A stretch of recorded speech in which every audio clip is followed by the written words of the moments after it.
நம் ஆண்டவர் இயேசு கிறிஸ்துவின் நாமத்தினால் மகிழ்ச்சியும் சமாதானமும் நம் அனைவரோடும் இருப்பதாக. எபேசியர் 1:3-10 முடிய.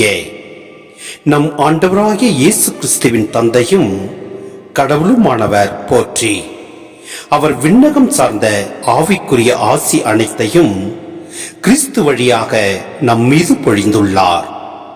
நம் தூயராகவும் மாசற்றராகவும் தம் திருமுன் விளங்கும்படி உலகம் தோன்றுவதற்கு முன்பே கடவுள் நம்மை கிறிஸ்து வழியாக தேர்ந்தெடுத்தார். அவர் நம்மை இயேசு கிறிஸ்துவின் மூலம் தமக்கு சொந்தமான பிள்ளைகளாக்கிக் கொள்ள அன்பினால் முன்குறித்து வைத்தார். இதுவே அவரது விருப்பம், இதுவே அவரது திருவுளம்.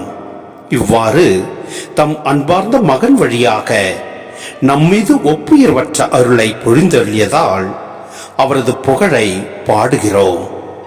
கிறிஸ்து ரத்தம் சிந்தி தம் அருள் வளத்திற்கு ஏற்ப நமக்கு மீட்பு அளித்துள்ளார். இம்மீட்பால் குற்றங்களிலிருந்து நாம் மன்னிப்பு பெறுகிறோம். அந்த அருளை அவர் நம்மில் பெருக செய்து அனைத்து ஞானத்தையும் அறிவுத்திறனையும் தந்துள்ளார். அவர் தமது திருவுளத்தின் மறைப்பொருளை நமக்கு தெரியப்படுத்தியுள்ளார். இது கிறிஸ்து வழியாக கடவுள் விரும்பி செய்த தீர்மானம். கால நிறைவில் விண்ணில் உள்ளவை மண்ணில் உள்ளவை அனைத்தையுமே கிறிஸ்துவின் தலைமையில் ஒன்று சேர்க்க வேண்டும் என்ற திட்டமே அம்மறைப்பொருள். சிந்தனை: இறைவன் தரும் ஆசிகள் விண்ணகம் சார்ந்தவனவாகவும் ஆவிக்குரியவையாகவும் உள்ளன.